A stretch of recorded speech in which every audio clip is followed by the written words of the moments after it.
솔로몬 군도가 여기 써 있죠? 솔로몬이라. 솔로몬 군도. 이 솔로몬 군도에서 케네디 중위가 2차 대전 때 태평양 전쟁 때 일본군이랑 싸웠어요. 43년 7월 초에 PT-109 여기 PT-109가 보이죠? 이게 케네디 중위입니다. 7월 초면은 저게 내가 보기에는 장소는 러셀 섬 끝에. 이거는 당시에 케네디 중위의 모습이에요. 저쪽에 열대 지방이니까 이렇게 우통 벗고 근무하는 거죠. 이거는 아마기리호입니다. 이거는 아마기리호의 함장이 이 사람이에요. 이 사람이 그 하나미 고헤이 소령. 일본인들은 소좌 그러죠. 근데 우리식으로 내 바꿨습니다. 그다음에 여기 이 머리 까진 사람, 이 사람입니다. 이 사람은 제11 구축함대 사령관 야마시로 가스머리 대령. 그러니까 구축함대 사령관이에요. 이 양반이 이 사람보다 상관이죠.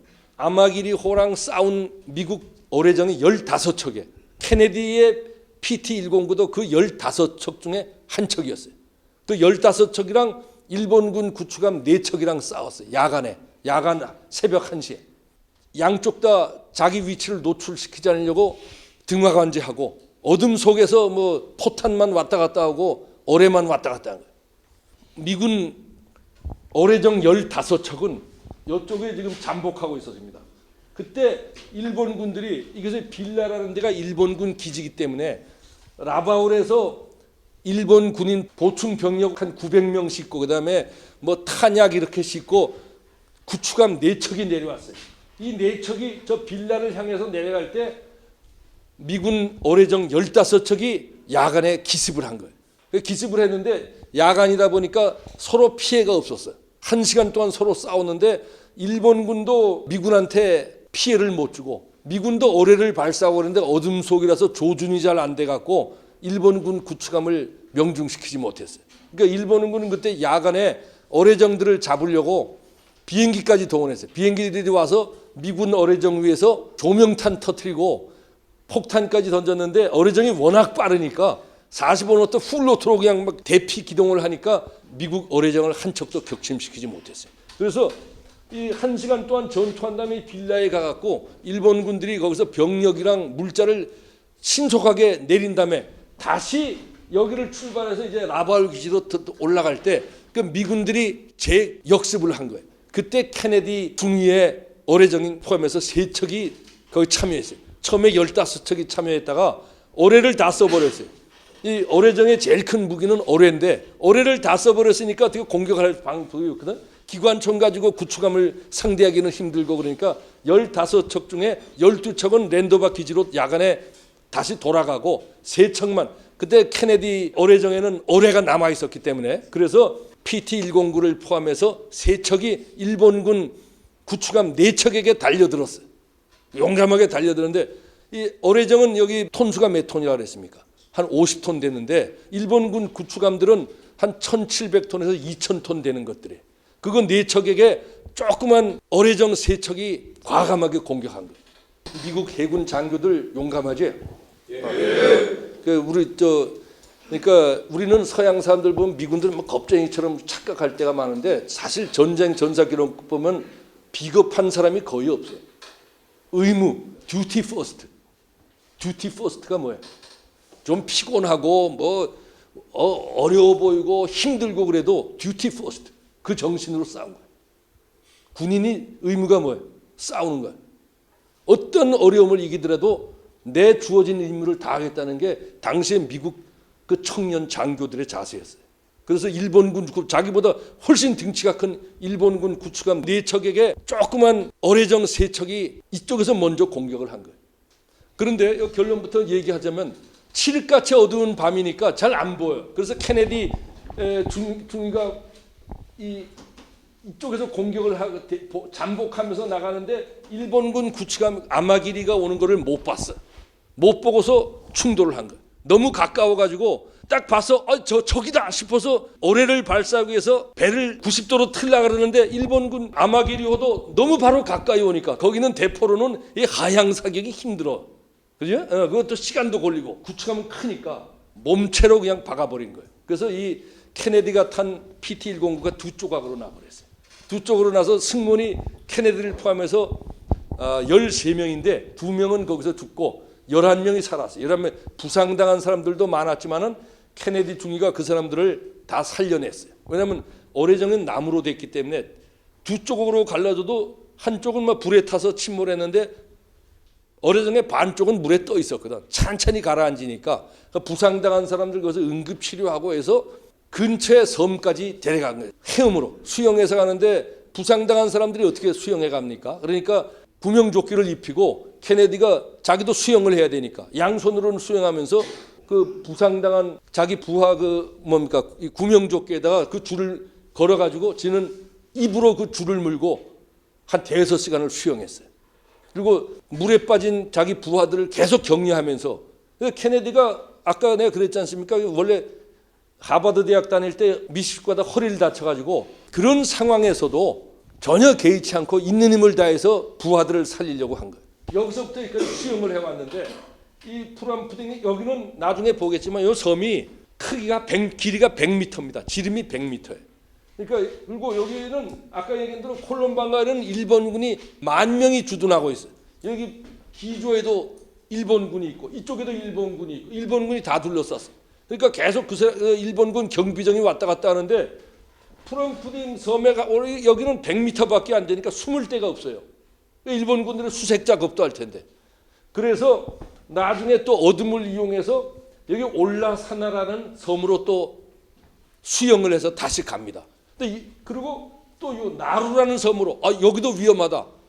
나무가 많은 또 섬으로 좀 은폐할 수 있는 그런 섬으로 또 가자 그래서 다시 또 10명이 있으면 오글오글 있으면 또 들키기 쉬우니까 일부는 이 섬에 있고 일부는 여기 이런 식으로. 그다음에 미군 이 어뢰정이 우군의 어뢰정이 이 근처에 나타나야 뭐 소리라도 지를 텐데 미군들은 케네디가 그 PT-109가 침몰된지 그걸 모르고 있어요.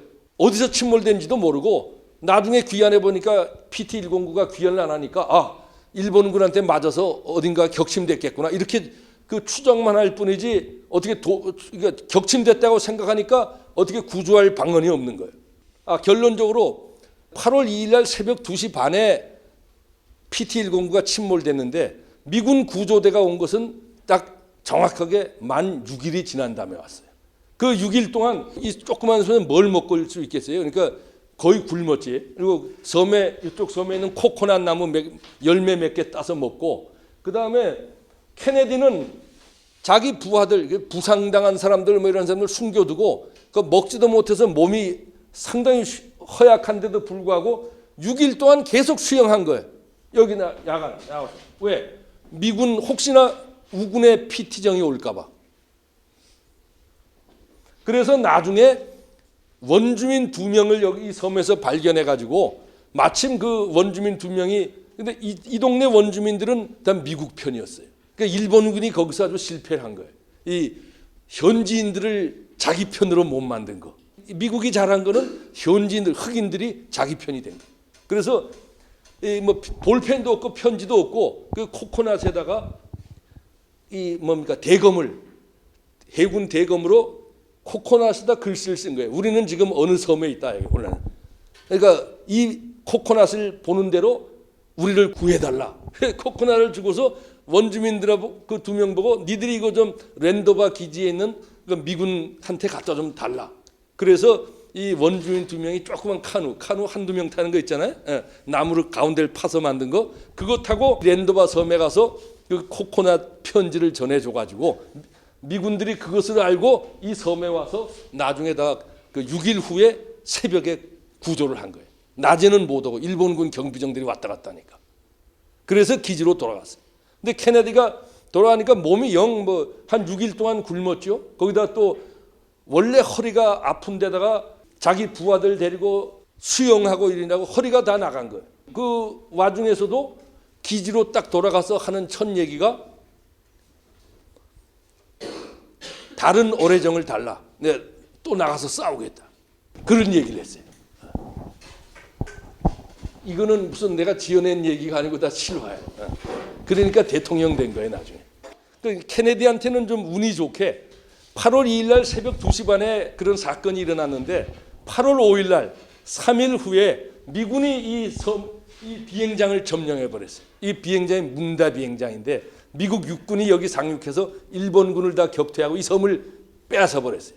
그 바람에 케네디가 쉽게 구조가 된 거예요. 만약에 계속 일본군이 여기 지키고 있었으면 미군 PT정이 쉽게 접근할 수가 없었는데 다행히 미군이 이 섬을 8월 5일 날 뺏는 바람에 케네디가 또 이렇게 구조될 수 있었어요. 이런 아마기리호와 충돌한 사건으로 많은 부하들을 이끌고 안전하게 기지로 귀환할 수 있고 또 감투정신, 용감하게 싸우고 또 불굴의 전이 그렇게 부상을 입었으면서도 당장 그 다음날 또 나가서 싸우겠다는 그런 행동에 대해서 무공훈장을 받는 장면이에요. 이게 케네디 아일랜드예요. 여러분들 확실하게 보입니까? 내가 하늘에서 찍었어요. 폭이 100m입니다. 콜롬방가라라는 섬이랑 그 다음에 아까 기조 그 사이에 있는, 그러니까 2차 대전이 끝난 이후로 케네디 아일랜드로 이름이 바뀌었어요. 무인도입니다. 여러분들 나중에 돈 있으면 가서 사도 돼. 그 다음에 이게 이 케네디 아일랜드 폭이 100m. 여기 콜롬방가라 섬에. 그러니까 이 콜롬방가라 섬이랑 이 케네디 아일랜드랑 사이 이 지점이 여기서 아마기리호랑 이 PT-109가 충돌하는 것입니다. 그러니까 충돌했을 뿐만 아니라 내가 아까 설명한 대로 충돌하기 전에 교전을 한참 한 거예요. 또 그 교전 이전에도 이 지역을 계속 PT정들이 일본군이랑 계속 이 교전을 했습니다. 그래서 미국이 2차 대전 동안 PT 어뢰정 500척 이상을 만들었는데 그 중에 한 70척 정도가 침몰됐어요. 주로 일본군들이랑 싸우다가. 그러니까 지금 참 여기에 빠진 PT-109를 미국에서 발견했습니다. 아직 인양은 안 했는데 배가 두 쪽으로 나눠졌다 그랬잖아요. 근데 그것을 다 발견을 했습니다. 이거 누굽니까? 내가 케네디 섬에 올라갔어요. 그래서 거기서 저희 다이빙도 하고 온 거예요. 나는 나무 전문가니까 이게 카수아리라는 나무예요. 카수아리나. 어뜻 보면 침이 없을 것 같은데 활이 없어 나무예요. 그건 뭐 몰라도 돼요. 관심 있는 사람 혹시 계세요? 그 다음에 이것은 미국 대통령이 된 다음에 백악관 집무실에 케네디 대통령 집무실인데 뭘 갖다 놨습니까? 자기가 해군 중위 시절에 타던 PT-109를 거기 갖다 놨습니다. 케네디 가문은 아주 부자 가문입니다.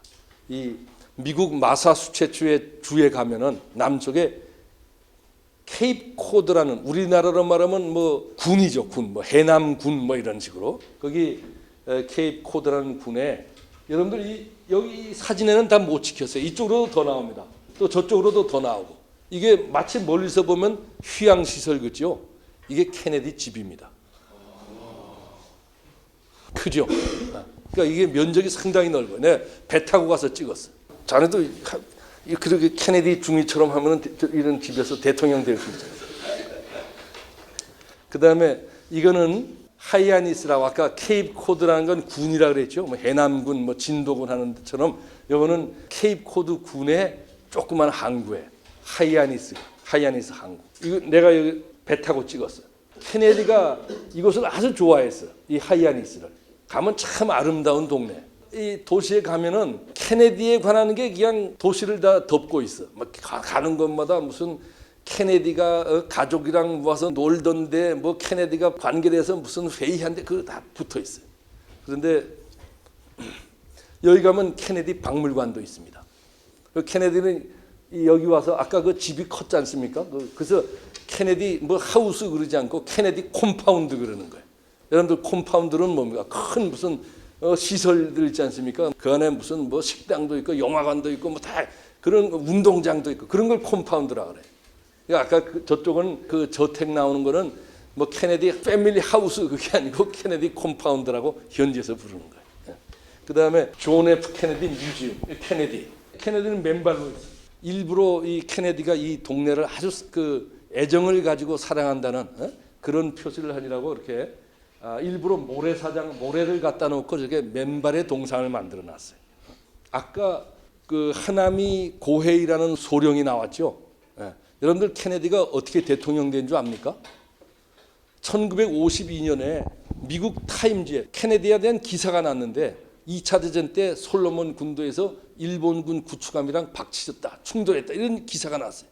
그거를 일본에서 그 기사를 본 사람 중에 한 명이 그 하나미 고헤이 소령이에요. 그래서 이 사람이 편지를 썼어요. 그 케네디 당시에 상원의원, 마사추세츠 상원의원에 출마했는데, 내가 그때 당신이 정장이던 PT-109가 박친 그때 당시에 그 아마기료의 함장이다. 당신의 용기에 정말 이렇게 뭐 내가 정말 경탄한다. 앞으로 꼭 그 선거에서 당선되기를 바란다. 그런 편지를 보냈어요. 그래서 케네디가 이걸 보고 답장을 보내줬습니다. 자기 사진도 보내주고. 근데 케네디가 정치인이거든요.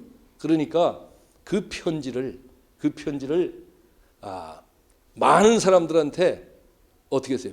인쇄를 해갖고 보여준 거예요. 그러니까 미국인들이란 게 앵글로색슨족 이 민족이라는 게 특징이 이 모험적이고 도전적이고 용감하고 이러는 사람을 되게 좋아해요.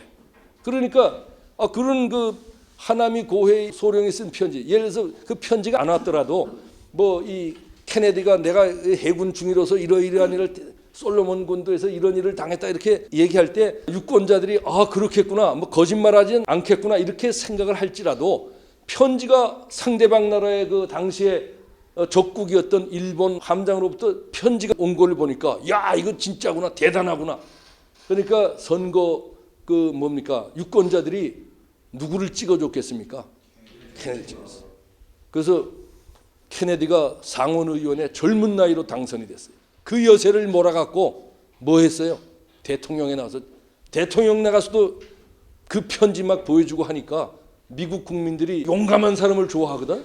그러니까 케네디가 대통령 선거에서 1960년 대통령 선거에서 케네디가 당선됐어요. 그때 상대방은 누군가 하면 닉슨 대통령이에요. 나중에 대통령했죠. 닉슨도 해군 출신이에요. 그러니까 미국 사람들 보면은 이 아까 얘기했지만 분위기가 무슨 뭐 어디 군대 요리조리 빠지고 그러는 분위기가 아니에요. 그렇기 때문에 나라를 위해서 생명을 내걸고 용감하게 싸운 사람들이라면 국민들이 그냥 저런 사람이 대통령이 돼야 된다고 해서 휙 뽑아주는 거예요. 그러니까 최근에 세상 떠난 사람이 있죠. 저 조지 부시 미국 대통령, 조지 부시. 나이가 그때 한 90살인가 해서 세상 떠났잖아요. 몇 달 전에. 그 양반은 해군 항공대 아벤저라는 외격기 조종사였어요. 일본군한테 맞아서 격추당했어요. 근데 미국 근처에 있던 미국 잠수함이 구해줬죠. 그 다음에 포드 미국 대통령, 그 사람도 해군 출신이에요. 그런데 해군끼리 이제 그 선거가 붙은 거예요. 케네디도 해군 장교 출신이고 닉슨 후보자도 해군 장교 출신이고 해군끼리 붙었어요. 둘 다 태평양 전쟁에서 싸웠어. 그런데 다들 케네디를 찍어줬어요. 왜? 케네디는 최일선에서 생명을 내걸고 싸운 장교고, 닉슨은 태평양 전쟁에서 참여는 했지만 이 양반은 뭐 했냐면 해군 항공대 수송 관련 일을 했어요. 생명의 위험을 일단은 그렇게 위험이 노출되지 않은 그런 일을 했어요. 그러니까 미국 국민들이 같은 해군 출신으로서 태평양 전쟁에 싸웠지만은 케네디한테 표를 준 거예요. 그러니까 미국과 일본이 지금 상당한 동맹 관계입니다. 지금 미국과 한국과의 동맹 관계보다 미국과 일본의 동맹이 훨씬 강합니다. 지금. 근데 그 이면에는 이런 식으로 다 인간관계도 엮어진 거예요. 그리고 하나미 고헤이 소령이 케네디 대통령한테 편지를 첫 편지 1952년에 쓸 때도 내가 그때 당신이 오래정 정장이었을 때 내가 일본 구축함 함장이었습니다. 그 소리도 썼지만은 그 편지 내 다 읽어보니까 무슨 내용이 있냐면은 앞으로 당신이 미국에서 큰 일을 맡아서 미국과 일본과의 관계를 더욱 돈독하게 해주기를 바랍니다. 그 말이 딱 들어가 있어요. 선진국 국민들이라는 게 그냥 되는 게 아니에요. 나라를 사랑하는 그런 마음이, 그런 마음들이 다 한 명 한 명 각자들이 갖고 있으니까 미국처럼 강대국이 되고, 또 강대국을 상대로 일본이 전쟁을 4년이나 했어요. 우리 미국이랑 상대랑 전쟁하면 얼마나 하겠어? 저 사람들 4년 동안 싸웠어요. 국력이 있다는 얘기죠. 그게 그냥 생기는 게 아니고 그런 거 있지 않습니까? 개인 편지를 쓰면서도 미국과 일본의 관계를 더욱 돈독하게 해주는 그러한 일을 해주시기 바랍니다. 그 편지 쓰고 보냈어요. 케네디가 그거 바꿔서 나중에 대통령 되고 그럴 때 뭐 그 편지 꼭 봐서 그렇게 돈독한 관계를 이룬다기보다가 다 좋은 얘기 아니에요. 뭐 0.01%도 아마 영향을 줬을 수가 있어요. 그렇지 않습니까? 하여튼 간에 나는 이 케네디 대통령 이 솔로몬에서의 그런 PT109 그 정장으로서의 활약을 보면서 그러면서 제가 여러 가지를 느꼈는데 그것을 제가 아까 그 서두에 얘기한 것처럼 이걸 한번 보겠습니다. 케네디 리더십. 제가 이것을 만들기 전에 한참 생각을 했었어요. 근데 이게 신속 정확한 상황 판단. 어둠 속에서 일본 구축함이랑 박쳤을 때 상황 판단을 재빠르게 한 거예요. 그 바람에 그 밑에 부하들이 많이 살았어요. 그다음에 솔선수범. 아까 얘기했지 않습니까? 그 며칠 굶으면서도 부하들은 그 섬에 숨어 있어가지고 밤마다 그 물에 나가서 육체에 힘이 빠졌음에도 불구하고 미국 어뢰정 지나가는 거 계속 발견하려고 그런 그 참 초인적인 그런 일을 했어요. 솔선수범. 야, 넌 몸 건강하니까 네가 가서 좀 망 좀 봐. 그러지 않았어요. 솔선수범했어요. 그다음에 인내. 희망을 버리지 않고 이거 틀림없이 구조된다. 그걸 부하들한테 계속 얘기했습니다. 배고파서 먹을 조금만 참아라. 아군이 곧 나타날 거다. 인내하고 희망적인 말로 부하들을 격려했습니다. 그다음에 희생정신. 먼저 쓰러져도 자기가 쓰러지겠다는 그런 행동을 했어요. 그다음에 의무감. 아까 뭐라 했습니다. 듀티 퍼스트. 듀티 퍼스트. 뭐 허리가 아프고 뭐 어쩌고 해도 듀티 퍼스트. 책임을 피하지 않았어요. 건 잡아갖고 요리조리 어려움을 피하려는 그런 만약에 그 어려움을 피하려면 아마 그런 재료가 많았어요. 그 아까 뭐 육군 장교 시험 봐서 떨어졌을 때부터 그렇잖아요. 예. 그러나 그런 그 미국 국민으로서, 미국 해군으로서, 미국 해군 장교로서 자기의 의무를 다하겠다는 그런 마음을 가진 사람. 그러므로 케네디가 1961년 1월 20일 날 뭡니까 대통령 취임 연설할 때 유명한 말 했죠. 미국 국민들한테 국가가 여러분들한테 뭘 해줄까를 그걸 얘기하지 말고 여러분들이 미국을 위해서 무엇을 할 건가를 얘기하십시오. 이거 좀 우리 국민들이 생각해 봐야 돼. 지금 우리 사회에서 파업인이 얼마나 많습니까? 한 달 전 신문 보니까 일본에서 파업 한 번 하는 동안 한국은 600번 한답니다. 근데 일본이 인구가 우리보다 2배 반이 많아요. 쉽게 말하면 일본 회사에서 파업 한 번 할 때 한국은 1,500번 하는 거예요. 전부 다 뭐 대우받으려고 지 주장만 하고 자기 의무를 외치는 사람은 없어요. 전부 자기 권리만 외쳐요. 근데 그 케네디가 이런 연설을 한 거는 그러니까 여러분들 자유와 권리를 주장하는 거 좋다 이거예요. 그거 하기 전에 의무를 생각하십시오. 그것은 대통령 돼갖고 비서가 써준 게 아니에요. 해군 중위 때 솔로몬 격전지에서 자기 몸에 붙은 거예요. 부하 사랑. 내가 얘기 안 해도 됩니다. 아까 입에 끈 물고서 6시간을 헤엄쳤다 그랬잖아요. 불굴의 전이 허리가 다 휘어서 일어나지도 못하면서도 부대에 귀환하자마자 다시 전투에 나가겠다고 얘기했어요. 새로운 어뢰정을 달라고 그랬어요.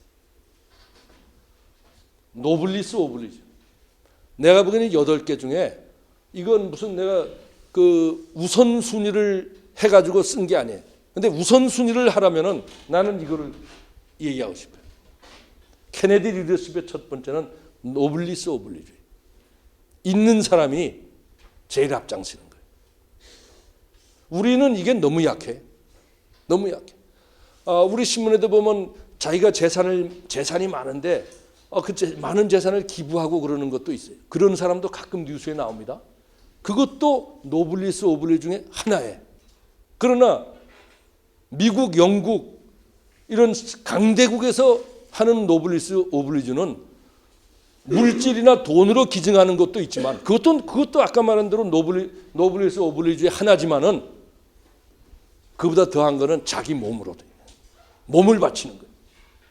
근데 우리는 신문이라는데 그 돈으로 기증하는 그런 경우는 있어도 자기 아들을 뭐 정치인이 아니면 무슨 뭐 사회 지도자가 유력한 사람이 돈 많은 사람이 자기 아들을 전쟁터에 내보내고 뭐 어디 파병하고 앞장 세우고 그러는 거는 거의 없는 게 아니라 난 못 봤어요 여태까지. 노블리스 과연 한국 민족에게 노블리스 오블리주가 있는가? 진정한 노블리스 오블리주가 한국 민족에게 있는가? DNA가 이건 뭐 우리 DNA 속에 그게 있는가? 근데 그걸 혼자서 많이 생각을 했어요. 이런 바탕 하에서 1번에서 7번까지가 다 그 어울려져서 나타난 거 아닌가? 나는 개인적으로 그렇게 생각합니다. 아까 그 백두산함 쓰니까 명예해군을 줘서 명예해군 8호고, 그 다음에 우리나라 대한민국 명예해병대 87호입니다.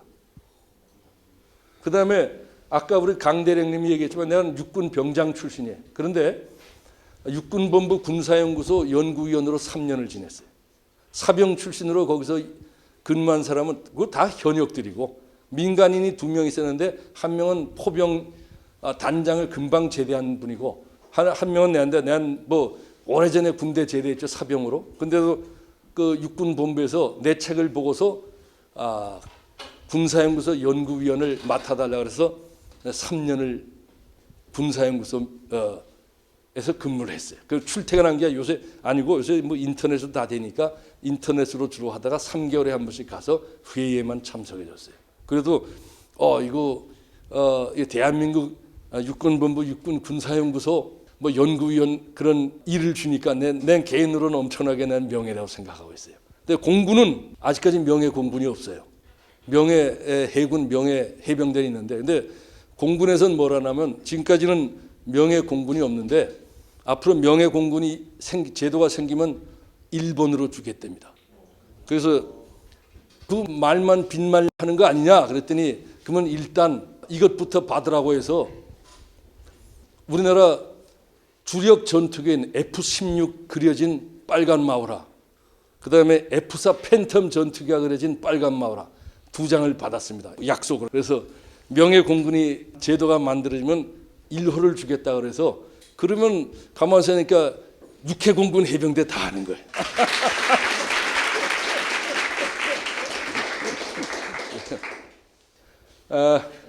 여러분들 이것도 내가 좀 약을 팔아야 되겠는데, 우린 예를 들어서 솔로몬 해전이라 그러면은 일반적으로 여러분들이 유튜브를 통해서 볼 수 있는 거는 거기 이제 뭐 방송하면 옛날에 2차 대전 때 기록 영상이라든가 아니면 뭐 인터넷 내용들을 이렇게 묶어가지고 이렇게 편집해 갖고 내는 게 보통에, 내가 보기엔 100% 그렇게 하는 것 같아요. 근데 내가 하는 방송은 태평양 전쟁이고 무슨 이스라엘 전쟁이고 뭐 간에 난 원칙이 있습니다.